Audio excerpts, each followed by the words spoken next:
नमस्ते दोस्तों, मैं हूँ राहुल। और मैं हूँ नेहा। तो हमारे साथ बनी रहिए। चलिए मिस्ट्री शुरू करते हैं।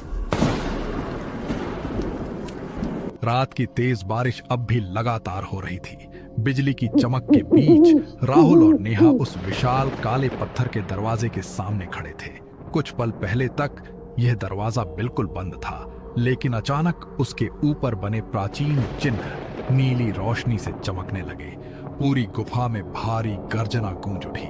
सदियों से बंद पड़ा वह दरवाजा धीरे धीरे अपने आप खुलने लगा। जैसे जैसे दरवाजा खुल रहा था, उसके अंदर से बर्फ जैसी ठंडी हवा बाहर निकल रही थी। उस हवा के साथ हजारों लोगों की दर्द भरी चीखें सुनाई दे रही थीं। ऐसा लग रहा था मानो किसी दूसरी दुनिया का रास्ता खुल चुका हो। राहुल ने गहरी सांस ली। उसके दिल की धड़कनें तेज थीं, लेकिन उसकी आंखों में डर से ज्यादा जिज्ञासा थी। नेहा ने कांपते हुए उसका हाथ पकड़ लिया।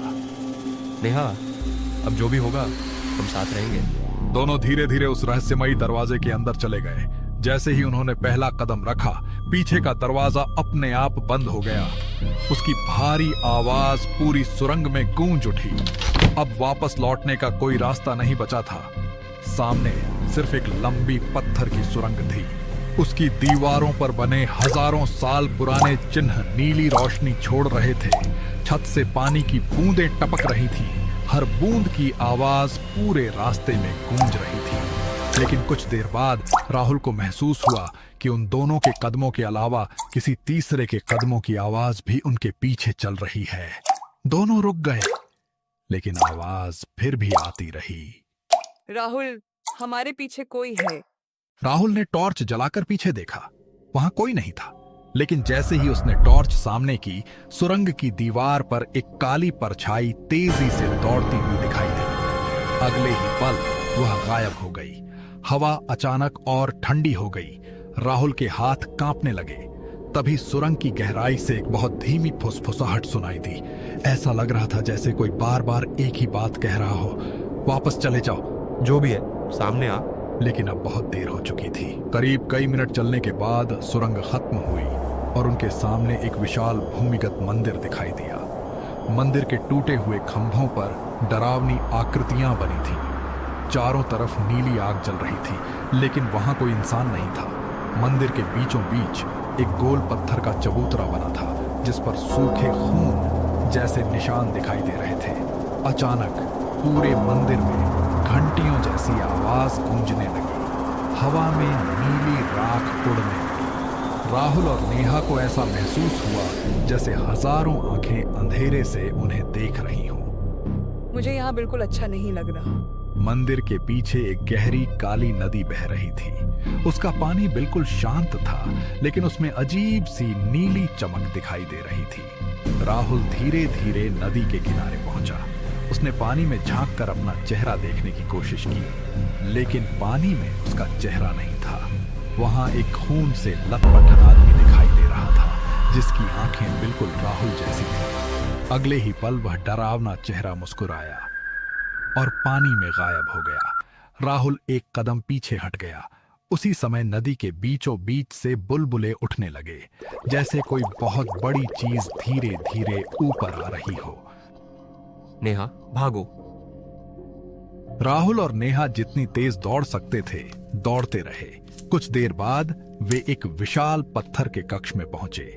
वहां चारों तरफ लोहे के हजारों पुराने पिंजरे लटके हुए थे। हर पिंजरे के अंदर एक आत्मा कैद थी। किसी का चेहरा जल चुका था, किसी के हाथों में भारी जंजीरें थीं, तो कोई बस चुपचाप अंधेरे में बैठा हुआ था। जैसे ही राहुल और नेहा उस कक्ष के बीच पहुंचे, सभी आत्माओं ने एक साथ अपना सिर उनकी तरफ घुमा लिया। पूरा कमरा सन्नाटे से भर गया। अगले ही पल हर आत्मा धीरे धीरे पिंजरे की सलाखों तक आ गई। उनकी आंखों में डर भी था और उम्मीद भी। ऐसा लग रहा था जैसे वे वर्षों से किसी का इंतजार कर रही हों। राहुल, ये सब हमें ही क्यों देख रहे हैं? उसी समय सबसे पुराने पिंजरे के अंदर बैठी एक बूढ़ी आत्मा धीरे धीरे उठी। उसके सफेद बाल हवा में उड़ रहे थे। उसकी आंखों में अजीब सी चमक थी। उसने कांपते हुए अपना हाथ राहुल की तरफ बढ़ाया। उसकी आवाज बहुत धीमी थी, लेकिन हर शब्द पूरे कक्ष में साफ गूंज रहा था।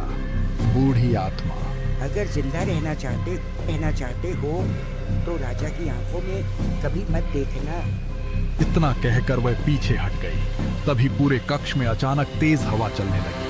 सभी पिंजरे एक साथ हिलने लगे। लोहे की जंजीरों की आवाज इतनी डरावनी थी कि नेहा ने अपने कान बंद कर लिए। दोनों उस जगह से भाग निकले। कुछ दूर आगे उन्हें नीचे जाती हुई एक विशाल पत्थर की सीढ़ी दिखाई दी। सीढ़ियों के दोनों ओर सैकड़ों खोपड़ियां रखी थीं। हर खोपड़ी की आंखों में नीली आग जल रही थी। जैसे जैसे राहुल नीचे उतर रहा था, एक एक करके सभी खोपड़ियों की आंखें उसकी तरफ घूमने लगीं। ऐसा लग रहा था कि पूरा रास्ता जिंदा है और हर कदम पर उन्हें देख रहा है। नीचे से आती ठंडी हवा अब पहले से कहीं ज्यादा भारी महसूस हो रही थी। सावधान रहना, यहाँ कुछ भी सामान्य नहीं है। अचानक पूरी जमीन जोर से कांप उठी।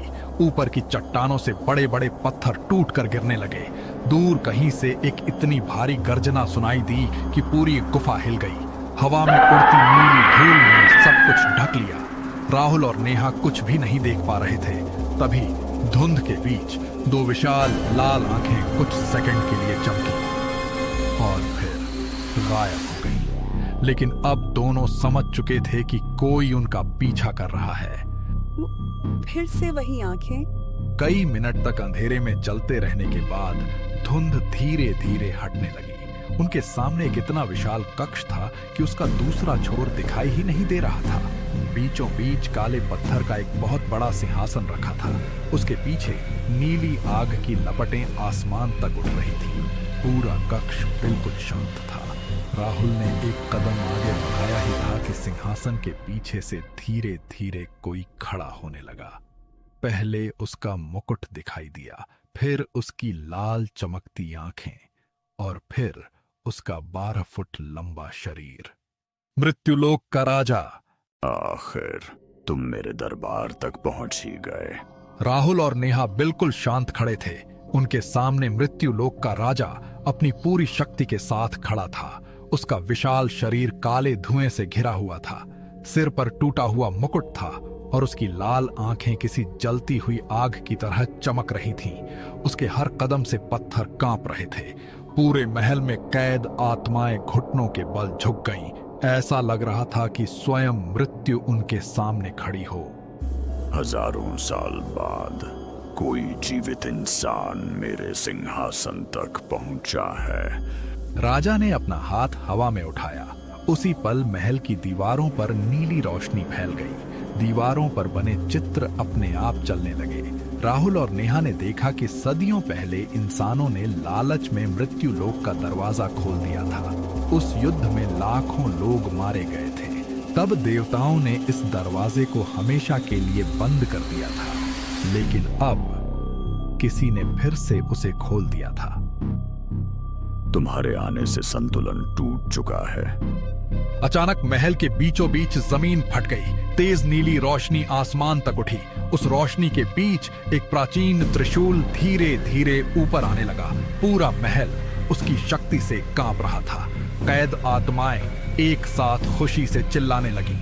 उन्हें पता था कि यही एक हथियार है जो मृत्यु लोक के राजा की शक्ति को रोक सकता है। राहुल की नजर उस त्रिशूल पर टिक गई। राहुल, वही हमारी आखिरी उम्मीद है। राहुल पूरी ताकत से त्रिशूल की तरफ दौड़ा, लेकिन उसी पल राजा ने अपना विशाल भाला हवा में घुमाया। एक काली ऊर्जा की लहर राहुल की ओर बढ़ी। जमीन फट गई। विशाल पत्थर हवा में उड़ने लगे। राहुल आखिरी पल में बच गया और उसने त्रिशूल को मजबूती से पकड़ लिया। जैसे ही उसके हाथ त्रिशूल पर पड़े, पूरी गुफा तेज नीली रोशनी से भर गई। राजा पहली बार एक कदम पीछे हट गया। असंभव, यह शक्ति फिर से कैसे जाग गई? त्रिशूल की रोशनी धीरे धीरे शांत हुई। तभी एक बूढ़ी आत्मा राहुल के सामने प्रकट हुई। उसने बताया कि यह त्रिशूल अभी अधूरा है। इसकी पूरी शक्ति जगाने के लिए 3 प्राचीन रत्न खोजने होंगे। पहला रत्न खोपड़ियों की घाटी में छिपा है, जहां आज तक कोई जीवित इंसान वापस नहीं लौटा। राहुल ने नेहा की तरफ देखा। दोनों जानते थे कि अब वापस लौटने का कोई रास्ता नहीं बचा था। उन्हें आगे बढ़ना ही होगा। अगर पहला रत्न नहीं मिला तो इंसानों की दुनिया हमेशा के लिए खत्म हो जाएगी।